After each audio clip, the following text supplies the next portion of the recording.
মই আজি আমাৰ গৃহিণীসকলৰ কাৰণে কেইটামান সৰু সৰু টিপছ লৈ আহিছো। আমাৰ যিবোৰ ঘৰুৱা কাম তাত সময় বচাবৰ বাবে আৰু সহায় হ'বৰ বাবে এই টিপছকেইটাই আপোনাক সহায় কৰিব। আহকচোন ভিডিঅ'টোৰ মাজলৈ যাওঁ। আমাৰ সকলোৰে ঘৰত বাচন ধুবৰ কাৰণে এনেকুৱা এটা টুকুৰি থাকে, আমি টুকুৰি বুলি কওঁ, আপোনালোকে বা কি বুলি কয়। তাত যেতিয়া পানী থোৱা যায়, মানে বাচন থোৱা যায়, তাৰ পানীখিনি বহুত পানী জমা হয় আৰু এই পানীখিনি বৈ আহে, গতিকে বহুত অসুবিধা হয়, বাৰে বাৰে মচি থাকিব লাগে। সেইকাৰণে আপোনালোকে এখন এনেকুৱা ডাঙৰ থাল কিনি ল'বচোন। ষ্টিলৰ থাল বাচনৰ দোকানতে কিনিবলৈ পাব। সেইখন থালখন আপোনালোকে টুকুৰিটোৰ তলত এনেদৰে দি থলে, এইখন দেখিছেনে, এখন বহুত ডাঙৰ থাল। থালখন টুকুৰিটোৰ তলত দি থলে পানীখিনি তাতে জমা হয় আৰু যেতিয়া আমাৰ বাচন ধোৱা হয়, আমি পানীখিনি পেলাই দিলে আমাৰ সকলো সমস্যা সমাধান।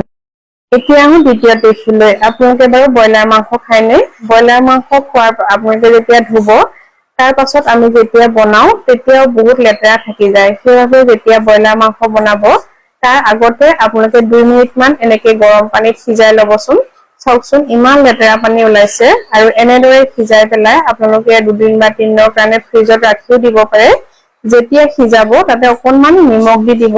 এয়া চাওকচোন যেতিয়া ঠাণ্ডা হৈছে, মই এতিয়া বনাম, বহুত লেতেৰা পানী ওলাই। গতিকে আমাৰ ব্ৰইলাৰ খালে এটা বেমাৰ হয় বুলি কোৱা হয়, কিন্তু এনেদৰে যদি খায় আপোনালোকৰ কেতিয়াও বেমাৰ নহয়।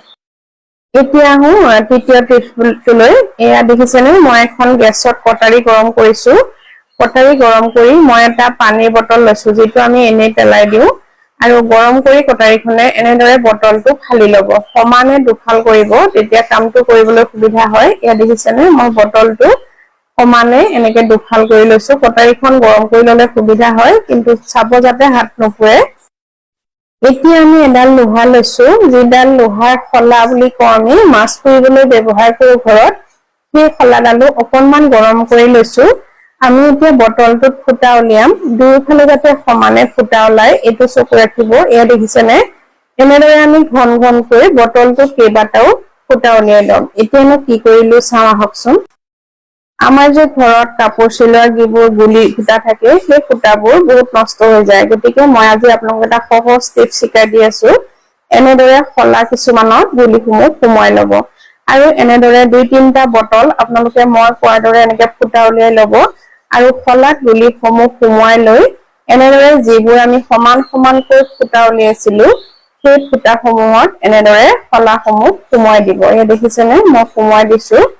এনেদৰে ৰাখিলে আমাৰ কাপোৰ চিলাওতে যিটো কালাৰৰ সূতা লাগে আপোনালোকে ল'ব পাৰে, অকণো নষ্ট নহয় আৰু কাম কৰিবলৈও সুবিধা হয়। গতিকে এনেদৰে আপোনালোকে কেইবাটাও বটল কৰি ল'ব। এটা বটলত 4-5টা গুলি আটে, ডাঙৰ বটল হলে বহু কেইটা আটিব। এয়া চাওকচোন, এনেদৰে আপোনালোকে সুমুৱাৰ পাছত যিডাল সূতাডালো এনেকে চাইডেদি যিখিনি ফালিছিলো সেইফালে উলিয়াই লব। তাৰ পাছত মই তলটো চেলো টেপেৰে বন্ধ কৰি দিম। এয়া দেখিছেনে, মই চেলো টেপ দি এইটো বন্ধ কৰি দিছো। বন্ধ কৰাৰ পাছত আপোনালোকে সূতাডাল মই উলিয়াই দেখুৱাই দিম, আপোনালোকে কৰি চাবচোন, বহুত সহজ হয়। এতিয়া এই যিফালেদি ফালিছিলো সেইফালে আপোনালোকে সূতাডাল উলিয়াই লব। প্ৰতিডাল সূতা এনেদৰে উলিয়াই ৰাখি দিব অকণ অকণকে, আৰু যেতিয়া কাম কৰিব তেতিয়া কাম কৰোতে এনেদৰে সূতাডাল উলিয়াই উলিয়াই কাম কৰিব পাৰিব। আপোনালোকে কাপোৰ চিলাওতে বা যিকোনো কামত যদি সূতা ব্যৱহাৰ কৰে তেনেহলে বহুত সহজ হয়। পুনৰ কেইটামান নতুন টিপছ লৈ আকৌ লগ পাম। আজিলৈ আহো, কেনেকুৱা লাগিল জনাবলৈ নেপাহৰিব। Bye bye.